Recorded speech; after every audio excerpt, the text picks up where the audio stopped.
Fiat 2000. Coupe transversale du char.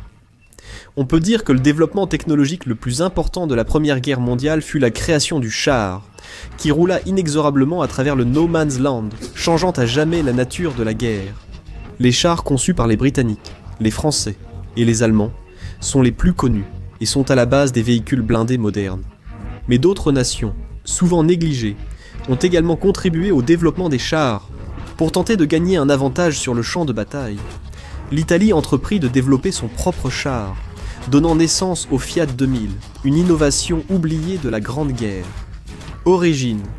L'Italie entra en guerre en 1915 aux côtés des puissances alliées, son principal adversaire étant l'Empire austro-hongrois, avec la majorité des combats se déroulant dans les terrains accidentés des Alpes. Dès octobre 1915, le constructeur automobile italien Fiat commença le développement d'un véhicule blindé qui, espérait-on, donnerait un avantage militaire. Cependant, le processus fut si lent que le gouvernement se tourna vers les Français, qui livrèrent un Schneider CA1, puis des Renault FT17, qui devinrent l'épine dorsale de la force blindée italienne. Ce n'est qu'en 1917 que le modèle Fiat fut enfin prêt pour les essais. Comparé au Renault de 6 tonnes ou au Schneider de 15 tonnes, le Fiat 2000 était un colosse de 40 tonnes, un véritable mastodonte. Les essais commencèrent en juin 1917 avec le premier prototype, bien qu'il ne fût pas complet.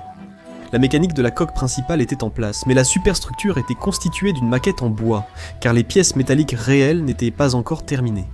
Par la suite, un second prototype fut construit avec quelques modifications du design de base. Seuls 2 prototypes du Fiat 2000 furent créés, et bien que très similaires, ils présentaient de légères différences. La différence la plus évidente est le blindage, avec la jupe métallique du prototype numéro 1 composée de plusieurs plaques soudées, tandis que celle du numéro 2 était faite d'une seule pièce de métal. L'agencement exact de l'armement était également légèrement différent, avec les mitrailleuses du numéro 1 placées à l'avant et à l'arrière, tandis que celle du numéro 2 était au coin de la superstructure. Dimension.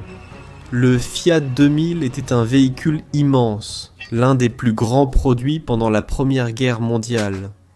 Il était bien plus lourd que tous les autres chars du conflit, y compris le modèle allemand à 7 faits. C'était juste un peu plus de 24 pieds de long, 10 pieds de large et 13 pieds de haut.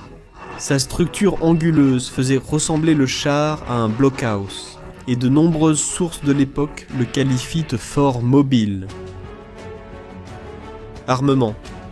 Le Fiat 2000 était lourdement armé, capable de délivrer une puissance de feu considérable. Son armement principal était un obusier de 65 mm, une pièce d'artillerie compacte conçue pour les montagnes. Le canon était monté dans une tourelle en forme de dôme au sommet du véhicule, capable de pivoter sur 360 degrés, avec une dépression de moins 10 degrés et une élévation de 75 degrés, offrant un large champ de tir. Pour protéger l'équipage contre l'infanterie ennemie, le char possédait de nombreux sabords tout autour de la coque, pouvant accueillir jusqu'à 8 mitrailleuses Fiat Ravelli de 6,5 mm. Les mitrailleuses étaient disposées selon diverses configurations pour couvrir tous les angles autour du char. Blindage. Le blindage du Fiat 2000 était épais pour les standards de la Première Guerre, allant de 10 à 15 mm sur les côtés et l'arrière, jusqu'à 20 mm à l'avant, plus important que la majorité de ses contemporains. La structure du char s'inclinait légèrement vers le haut, mais sous un angle trop faible pour être considéré comme un vrai blindage incliné, ce qui signifie que le char comptait sur l'épaisseur de ses plaques pour dévier les tirs ennemis. Équipage. L'équipage initialement prévu pour le char était de 10 hommes, dont la plupart opéraient les mitrailleuses. Mais comme il était peu probable que toutes les armes soient utilisées en même temps, l'équipage était probablement réduit à environ 8 hommes. Le conducteur était assis au centre, à l'avant du char, et observait l'extérieur, soit à travers un périscope, soit, si la situation le permettait, par une grande trappe à l'avant du véhicule. Cependant, cela exposait le conducteur et le reste de l'équipage à des risques, et n'était fait qu'en dehors des situations de combat. L'équipage entrait par une trappe située sur le côté gauche du char et prenait place dans les compartiments désignés, situés au-dessus du moteur, de la transmission et des autres éléments internes, séparés par une cloison. Grâce à cette séparation, les hommes disposaient de plus d'espace de manœuvre comparé aux chars des autres nations. Moteur et performance. Le véhicule était propulsé par un unique moteur d'aviation Fiat A12 à 6 cylindres, développant environ 250 chevaux. Ce moteur était principalement utilisé dans les avions, ce qui faisait que le char fonctionnait au carburant aviation. En raison du poids immense du char, la vitesse maximale du Fiat 2000 était d'environ 6 km/h sur terrain plat, soit à peu près la vitesse d'une marche rapide. Cela n'était pas considéré comme un inconvénient, car à cette époque, les chars étaient vus comme un soutien à l'infanterie, non comme des unités indépendantes. Ainsi, avoir une vitesse supérieure à celle d'un fantassin n'était pas nécessaire. Durée de service. Bien qu'innovant à sa manière, le Fiat 2000 fut en fin de compte un échec. Il était tout simplement trop grand et encombrant pour être utile dans les étroits cols alpins, où se déroulait la majorité des combats de l'Italie. Un autre problème majeur fut la lenteur du développement. Bien que l'idée ait débuté en 1915, le premier prototype ne commença les essais qu'en 1917. Et ce n'était que la coque, sans superstructure complète.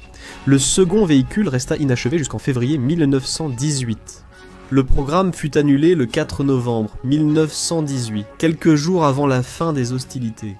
Le prototype numéro 2 fut déployé près de la rivière Piave, lieu de la dernière offensive austro-hongroise en Italie pendant la guerre, bien qu'il n'y ait aucune preuve de son engagement au combat.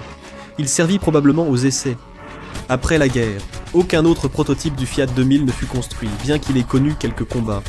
En 1919, des révoltes dans certaines régions d'Afrique occupées par l'Italie entraînèrent le déploiement d'au moins un char en Libye.